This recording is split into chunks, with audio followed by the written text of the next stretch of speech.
Awali dengan sepasang suami istri yang sedang melakukan perjalanan sepulang pesta keluarga.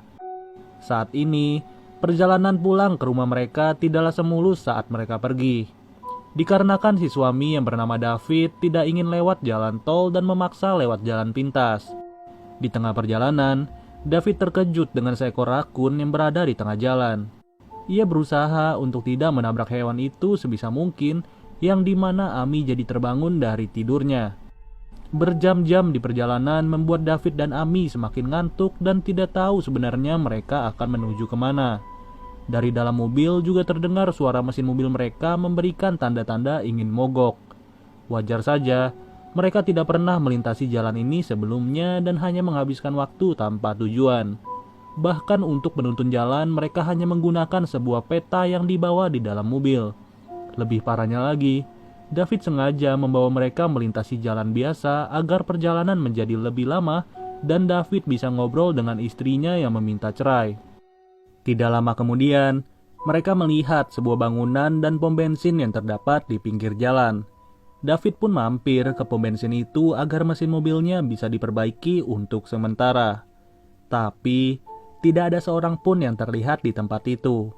Namun mereka dikejutkan dengan kehadiran seorang pria yang bertanya mereka ingin menuju kemana. Lalu David menjelaskan bahwa ia ingin menuju ke sebuah kota bernama Downey.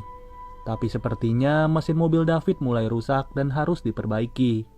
Mendengar hal itu, pria yang menjaga tempat itu berkata bahwa jalan menuju Downey sudah terlewat dan harus putar balik. Jaraknya sendiri kurang lebih sekitar 48 km dari tempat ini.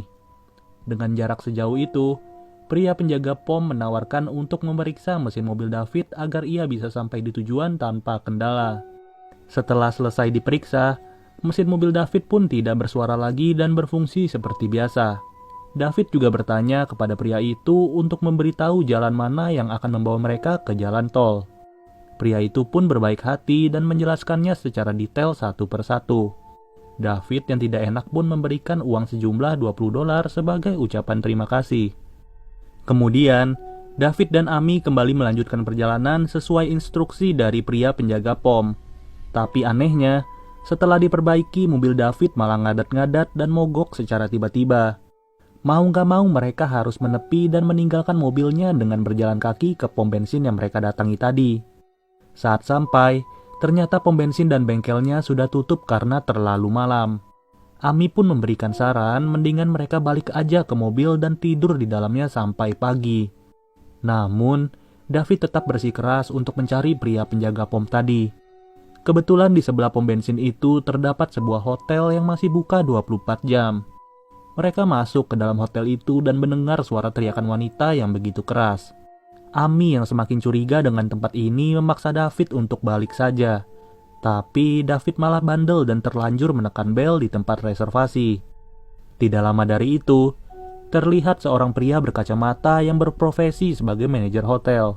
David yang mendengar suara teriakan wanita pun bertanya dari mana asal suara itu. Ternyata, suara itu berasal dari film yang ditonton si manajer hotel. Tanpa bertele-tele, David kembali bertanya apakah penjaga pom bensin yang ada di sebelah masih bertugas atau tidak. Dari pertanyaan itu, si manajer hotel langsung menjawab bahwa pria tersebut sudah pulang dan akan kembali besok pagi. Dikarenakan David gak ngerti soal mesin mobil, jadinya ia terpaksa untuk menunggu pria tersebut sampai pagi hari. Si manajer hotel juga menawarkan untuk menginap di hotel ini saja sampai pagi sudah tiba. Apalagi, hotel itu hanya bersebelahan dengan pom bensin yang mereka cari. Ya, malam itu juga David pun setuju dan membayar harga kamar hotel untuk satu malamnya.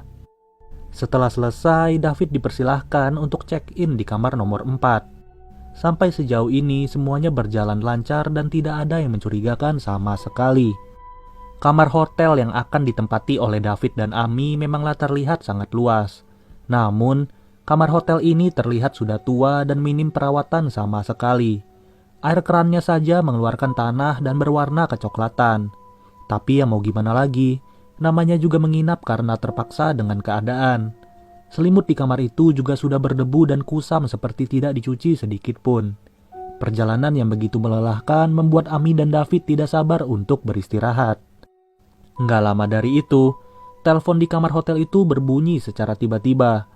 Ami pun mengangkat panggilan itu, tapi tidak ada suaranya sama sekali.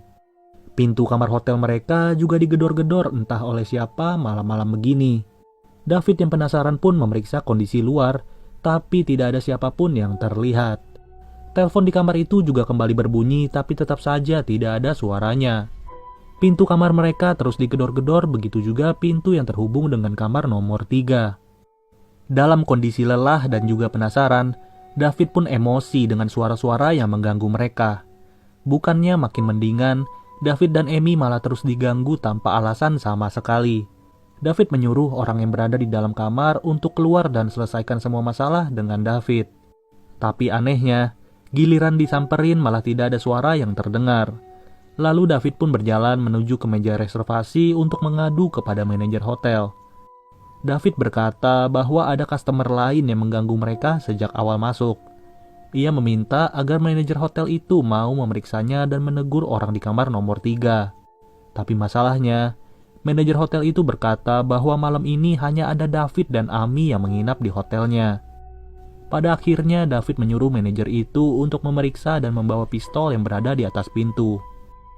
Lalu, David pun kembali masuk ke kamarnya dan berkata kepada Amy bahwa semuanya akan diurus oleh manajer hotel. Hanya saja Amy tetap memiliki perasaan yang tidak enak dan memaksa David untuk pergi dari hotel ini. Namun, saran Amy tidak dituruti oleh David yang sudah terlalu lelah. Sebelum tidur, David ingin menonton TV terlebih dahulu. Tapi tidak ada satupun siaran yang dapat ia tonton di dalam hotel itu.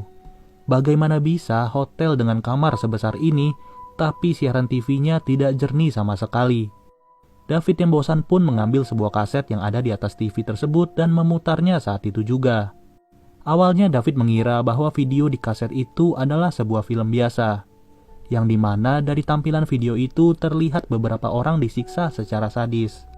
Namun tiba-tiba, David menyadari satu hal yang dimana lokasi kejadian video ini sama persis dengan kamar hotel yang ia tempati. Mulai dari horden, rak TV, dan juga lampu, semua interior yang ada di video itu 100% sama dengan yang ada di hotel ini. David juga menemukan letak kamera yang merekam semua kejadian itu, dan tidak main-main posisi dari kamera yang diletakkan juga sangat sulit ditebak dan tersembunyi. Saat mereka sedang memperhatikan lagi rekaman itu, tiba-tiba seluruh listrik dipadamkan dan mulai kedap-kedip begitu aja. Pintu kamar hotel David dan Amy juga digedor-gedor lagi oleh orang misterius. Jujur aja, tingkat ketegangan pas gue lagi nonton film ini emang di luar dugaan gue. Dari kejadian itu, David pun mulai sadar kalau si manajer hotel pasti terlibat dari semua ini. Yang dimana ia sengaja membiarkan para tamunya untuk menonton rekaman tersebut.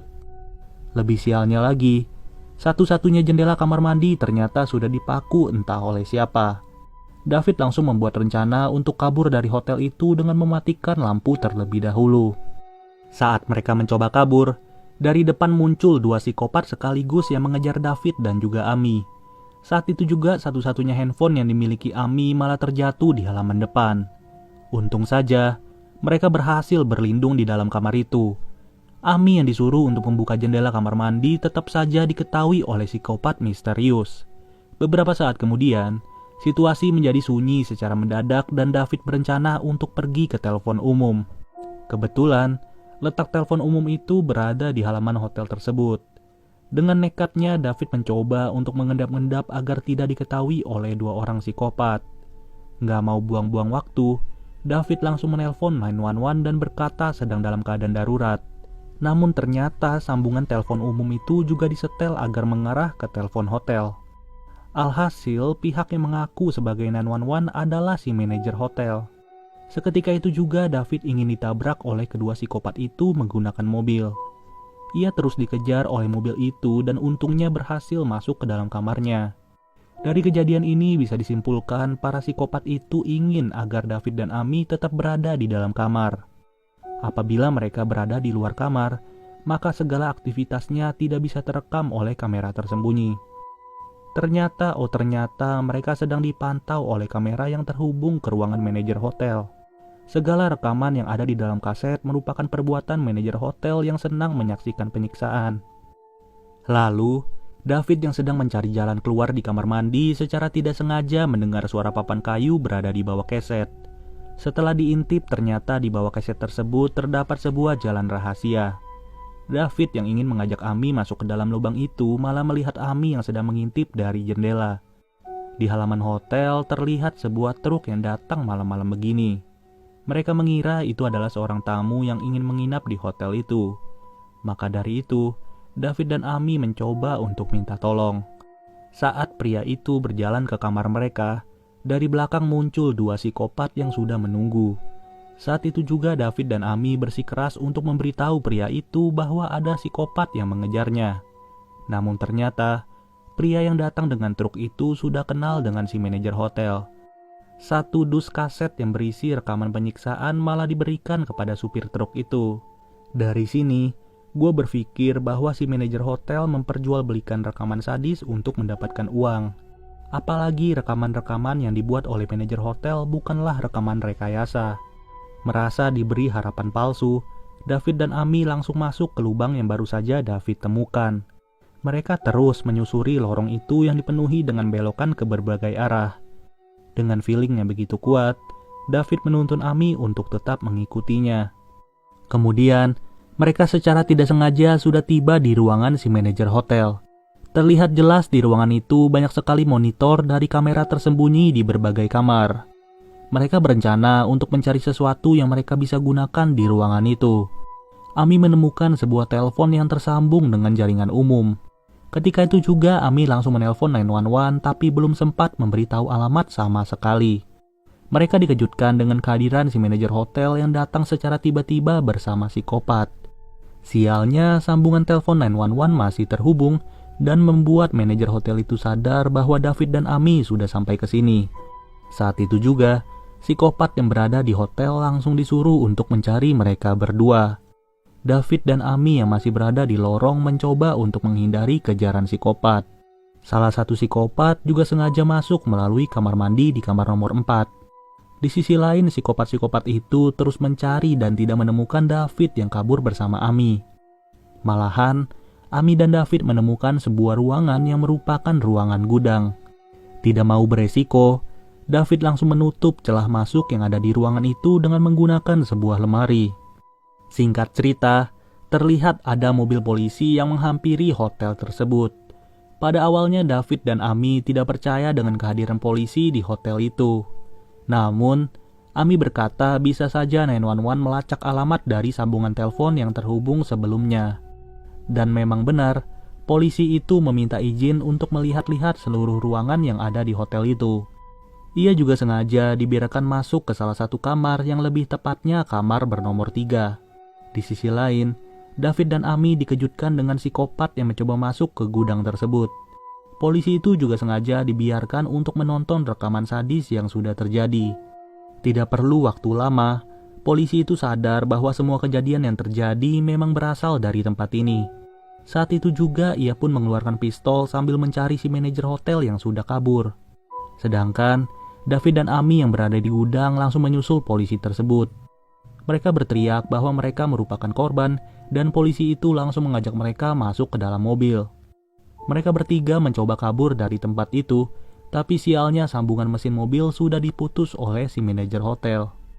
Dalam keadaan tergesa-gesa, polisi itu nekat untuk memperbaiki mesin mobil sebisa mungkin. Namun tiba-tiba, ia langsung disekap oleh psikopat dan dibunuh saat itu juga. Keadaan semakin kacau dan menjadi sangat mencekam ketika polisi itu tidak berhasil menyelamatkan mereka.